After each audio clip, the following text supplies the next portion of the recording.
cheesy intro. Cue cheesy intro. Parmesan. Oh, what's your favourite cheese, Coxie? Mozzarella. There is a beautiful Dutch, I think it's a Gouda. Maybe yes. Is that the right way to say it even? I don't know now. Gouda, I think. Well, that's how Gouda? Australians say it. It's probably said Gouda or something. Well, and being Dutch, you think I'd know, but I do not. There is a beautiful Dutch Gouda and it has cumin seeds through it. And it's the most delicious thing I've ever eaten in my life. It has what seeds through it? Cumin. I thought it was cumin. Welcome to the Tradies in Business podcast with your hosts Warwick Bidwell and Nicole Cox.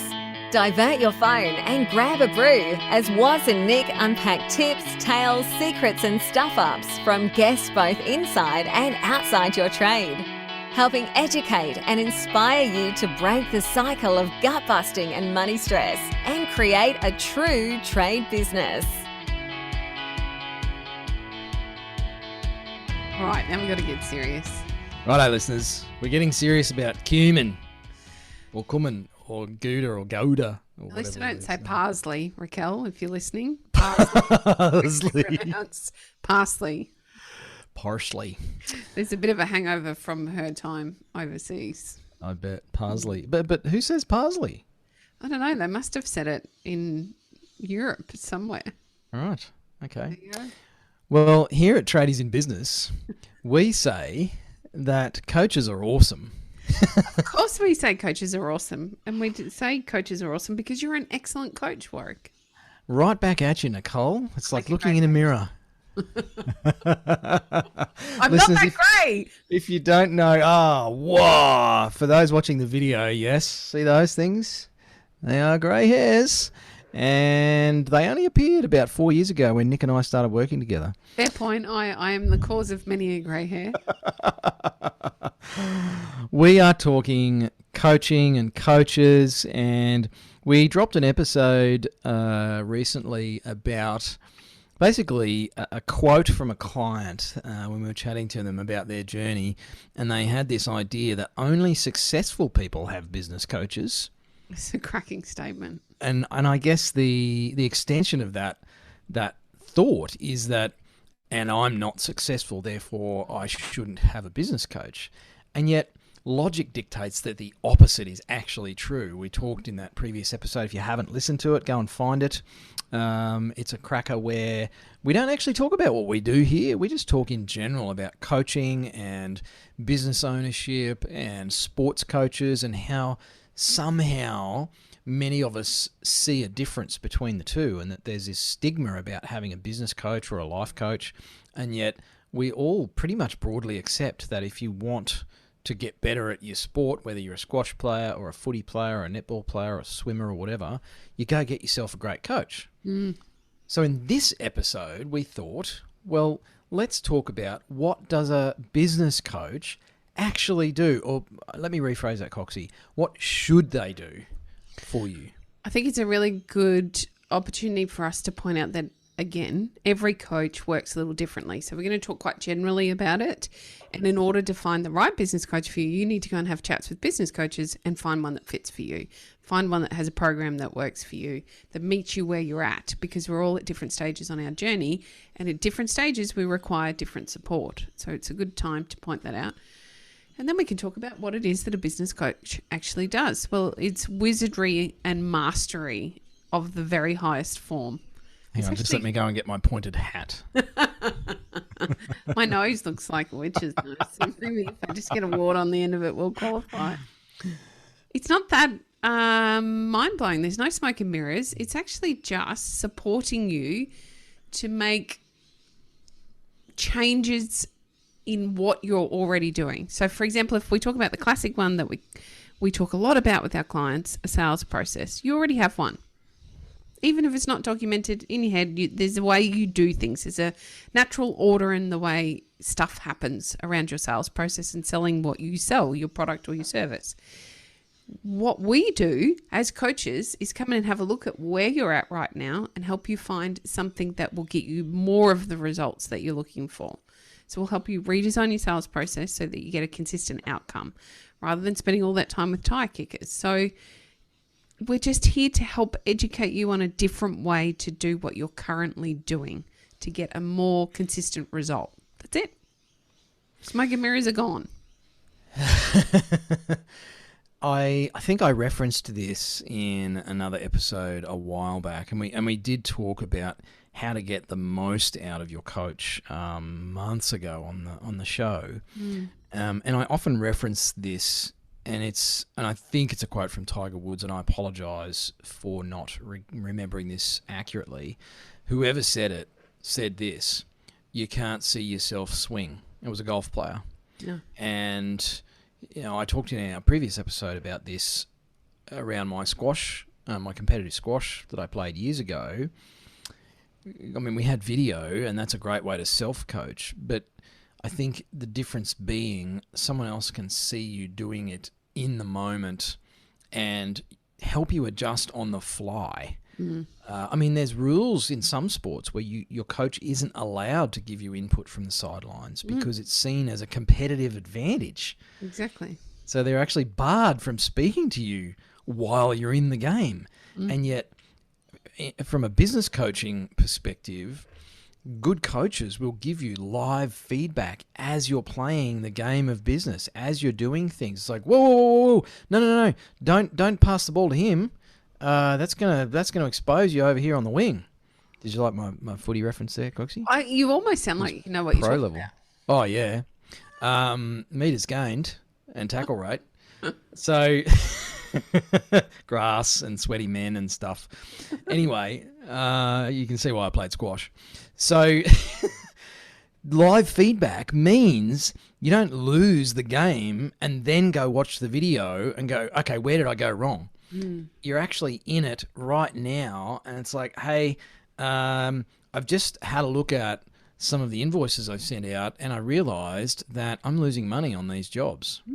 Instead of waiting till you get to the end of the year and you go meet with the accountant and they do the big back costing analysis, which is business wide, and say, yep, well, the numbers are in. You had a really bad year. You probably should have a look at your pricing or something. It's like, wow, we did 12 months of work for free? That sucks a bit. It does. I wish we'd figured that out earlier in the year. And that's what one of the things, I guess, that a good coach can do is give you that live feedback so that, maybe you only stuff up 2 or 3 jobs instead of 200 or 300. Yes. And the size of your losses and the time that you waste is minimized. And that's where you ought to be getting a return on your investment in your coach, is you're actually paying them to save some future losses. It makes it really hard to do a spreadsheet and demonstrate that, okay, you're going to get a 72.9% return on your coaching investment, because it just depends on how many mistakes you're making at the moment, the size of the mistakes, the decisions that you're making or not making at the moment. And so it's really, it can be difficult for coaches and clients to quantify the value in it sometimes. And yet I think when I look at some of our clients, Coxie, and the people I've worked with over more than a decade, they realize that, man, this feels a lot different to what I've done for the last 7 years. Yes. And deep down, I know that some of the things I was doing didn't look like this, and they would have cost me a lot more money, and I would have made a lot more mistakes. So I think that's a big part of business coaching, is it's on the fly feedback, so you can adjust in real time and avoid some of those ongoing problems in your business and your life. It's a great time to point out that, again, not every coach is the same. So some coaching programs will be a steadfast program where you learn in an order. It'll take you through an order of learning so that you can put the necessary changes in place in your business over a 12-month, 2-year period, whatever that may look like. Other coaches will work one-on-one with you, so it'll just be the coach and you, and they'll work through perhaps a similar program, but with some extra opportunities to look more closely at your business, your own business. And then there are other coaches that will work with you and meet you exactly where you're at. So they'll take some time to get to know you. They'll understand your business. They'll understand what it is with their experience. They can see, as Warwick referenced, they can see your swing. So they see where things are perhaps falling down or where there's opportunity for improvement, and they are able to deliver that feedback on an ongoing basis live, so that you can make those changes. And then other coaches will have group programs that mean that not only will you be getting their feedback, you'll also be getting the feedback of some of your peers within business who are going through the exact same thing you are. So there's a lot of different ways in which coaches deliver what they're able to deliver in that critiquing, that live feedback, that education, empowerment, the rah-rah, because we all do a bit of that because we like to celebrate your wins. We all do it very differently, and a big part of finding the right coach for you is understanding what you think you need and asking some critical questions around, okay, well, what do I think I need? This, giving that feedback to the coach and allowing them to explain to you, well, that's right up my alley, this is the way we work with that, or that's probably not going to fit with the program and the way we have it structured, but I suggest you speak to these guys, or I suggest you look for this in a coach.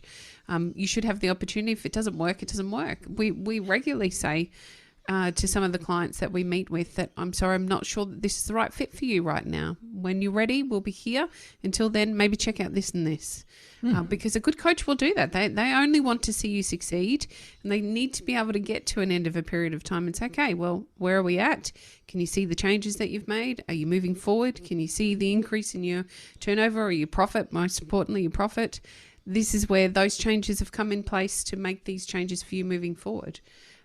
So yeah, there needs to be transparent, needs to be honest, that you want somebody that's on your side. You want someone that's on your team, leading your team, excited for you and your business to be making improvement and moving forward. The other thing that I believe a good business coach can do for you is keep you going through the grindy bits, through the ugly bits.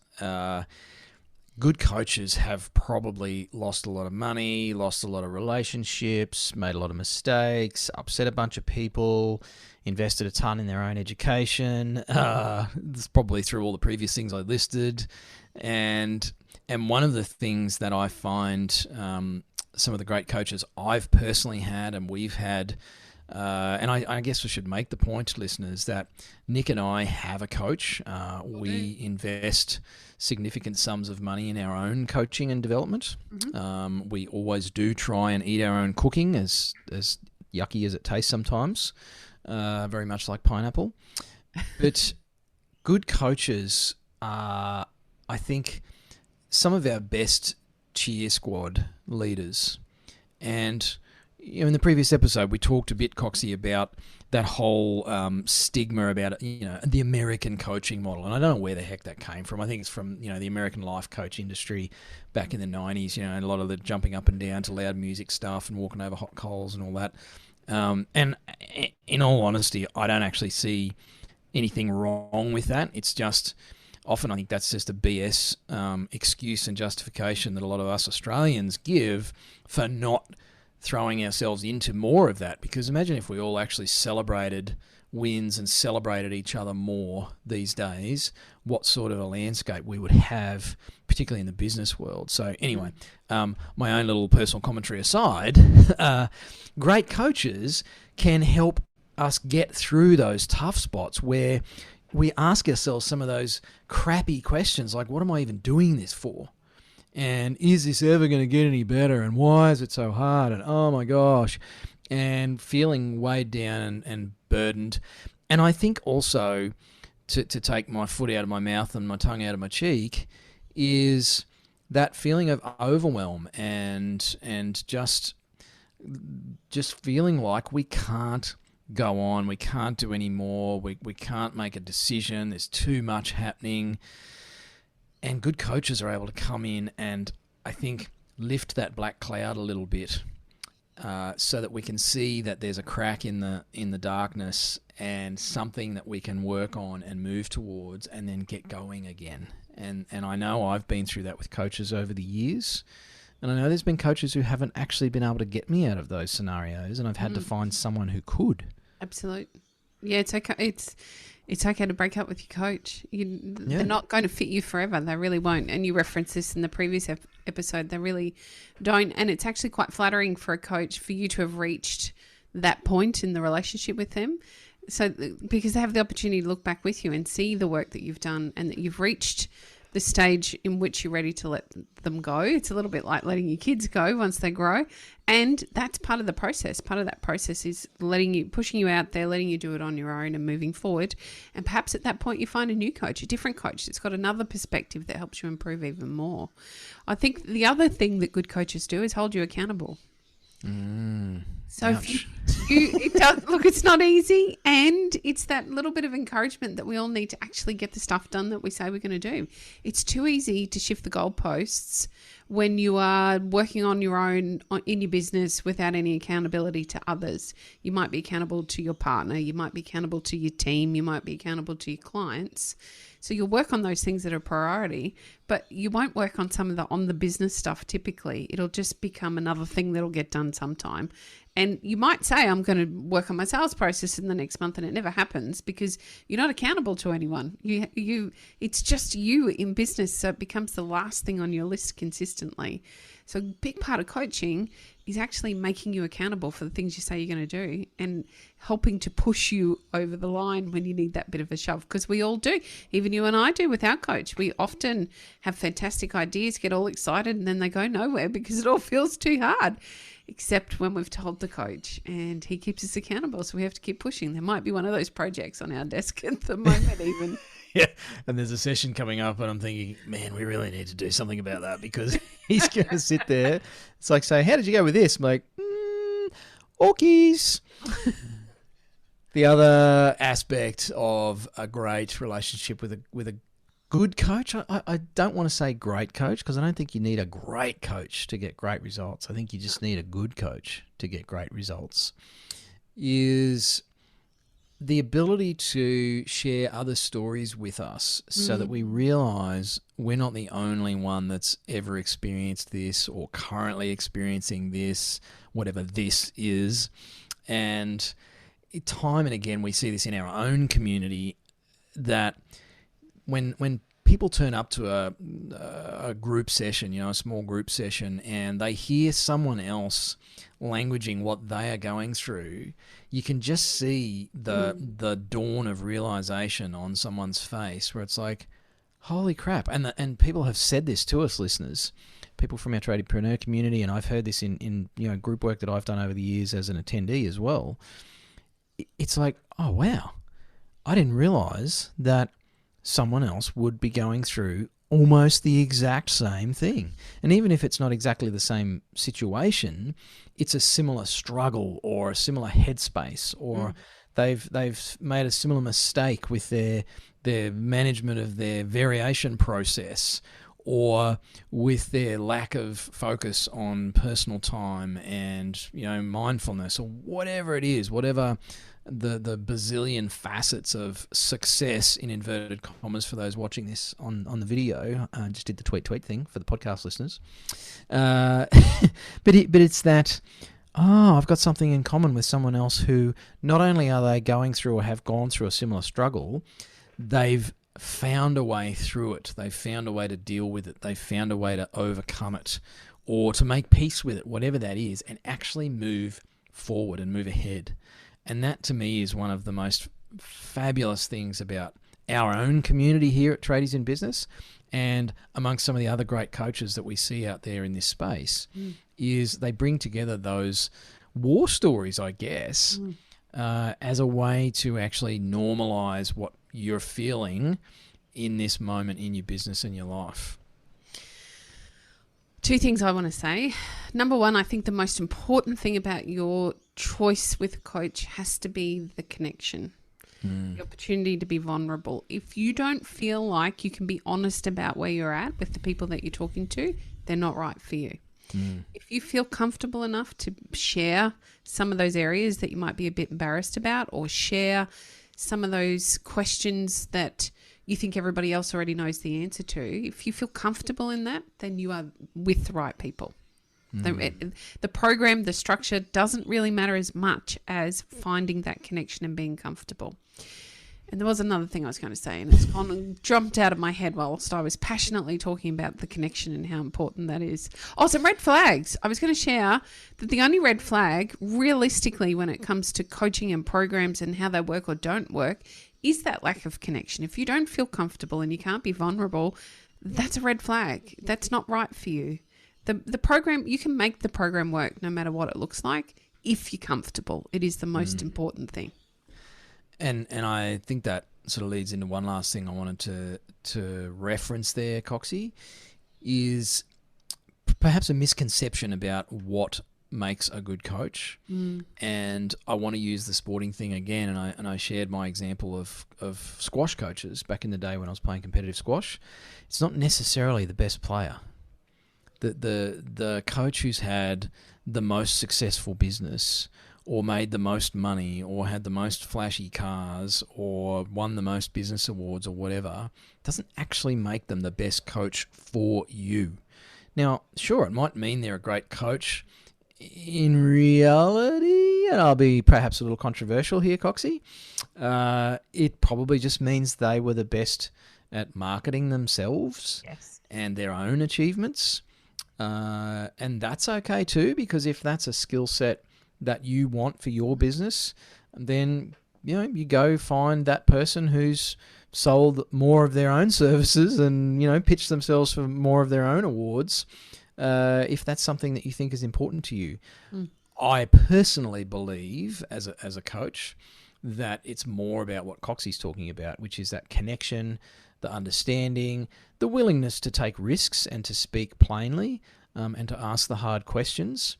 And so I would encourage you, listeners, if you are looking at coaches or pondering it, not to be tricked into thinking that you need the biggest and the best to get the best results for you, because honestly, you could go and get, I don't know, like let's say Anthony Robbins or Oprah Winfrey, just to look at the life coaching space.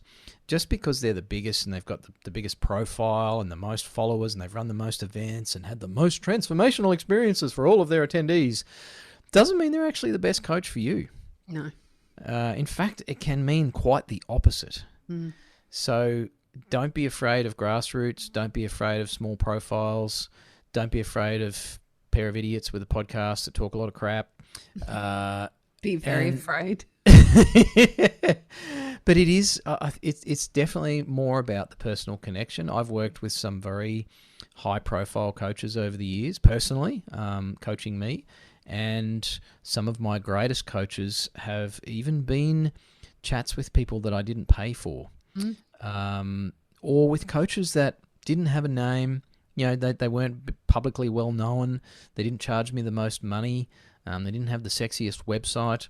And yet they were great coaches and they were perfect for where I was at that point in time. So the greatest players don't necessarily make the greatest coaches. You stole my line. I was about to say that. And in fact, if you look at the sporting arena, many great players, many great sports people have bombed out as coaches. Wally Lewis is not a good coach, but he was a sensational player.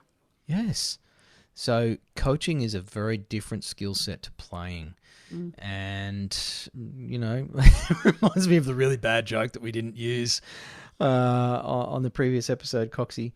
But, just because someone's done well in business doesn't mean they can actually teach you to do the same. Yep, it's a good point. I think we've unravelled what a coach does. It's time for you what they should do too, yeah. Yeah, well, what they should be doing, that's right. And again, the most important thing is that connection and making sure that you can be vulnerable with them, because in vulnerability comes the results. It is the only way to move forward. If you think you're doing everything perfectly and you don't feel like you need to change, then you don't need a coach. If you think that there is opportunity for you to change, make different choices in your business, then perhaps it's time for you to start looking towards getting a coach and helping you find those success markers that you're looking for you and your business. If you want to find more about coaching or coaches or anything else, there's a thing called Google. Don't use it. No, I'm only kidding. Ask people who have had one. Ask people who have tried a few. So as I said in our previous episode, get into a group of business owners, whether that's trade specific or not necessarily. Obviously, trade business owners are going to give you a more trade focused round of feedback. So if you're not in our group, you can tap into more than 2,000 trade business owners in the Tradies in Business Facebook group. You're welcome to go and join that for free. It is a private group. There are no business coaches in that group, so you can actually ask open, honest, well, other than us, open, honest questions of the other members of that group, and most of which are not our clients. There you go. There's an admission for you, listeners. No, it's true. There's a lot of people in there that are being coached by other business coaches. Yes. Many others, and we support that. We just think that every business should have a coach. It doesn't have to be us. So you will get some fantastic feedback in the group. If you've got questions, please, you just need to search the group's function on Facebook for Tradies in Business and answer a couple of questions, because we need to make sure that you actually have a trade business. And that's it. It's as simple as that. It's not hard at all. We look forward to seeing you there. Hooroo. You've been listening to the Tradies in Business podcast with Warwick Bidwell and Nicole Cox. Find out more about today's guest, tools for your trade business, and other cool stuff at tradiesinbusiness.com.au.